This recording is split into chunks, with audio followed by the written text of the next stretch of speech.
En 1989, unha banda de entroideiras capitaneadas por Olga Rivera organizaron unha sardiñada na Alameda, con moitas risas e tamén choros, xa que unha das caixas dos peixes desapareceu de súpeto moi a seu pesar. Despois da paparota foron ata a Praza Maior, onde toparon co Toño Prieto, don Carnal, que lles propuso ir hasta a casa de doña Elena, a raíña. O Toño, subido a unha escaleira que nunca souberon de onde a sacara, entre berros e cánticos, cortexou a raíña. A cal dende o balcón e co seu mellor atuendo, deleitou a todos cunha gran sonrisa.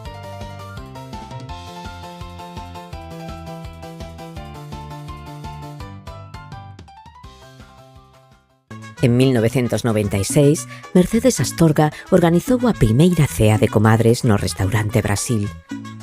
Así empezou unha tradición popular que cos anos foi medrando e extendeuse a todos os restaurantes da vila.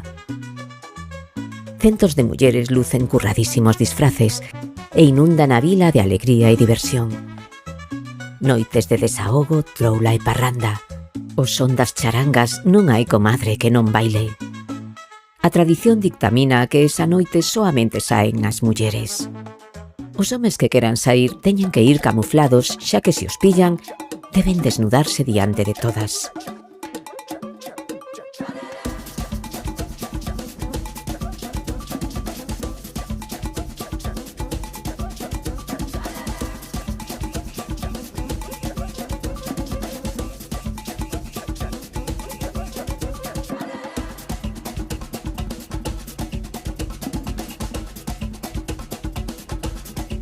A raíña e don Carnal baixan en procesión dende o castelo, acompañados dos cigarróns e da comitiva de xente da vila que lle ilumina o camiño con antorchas.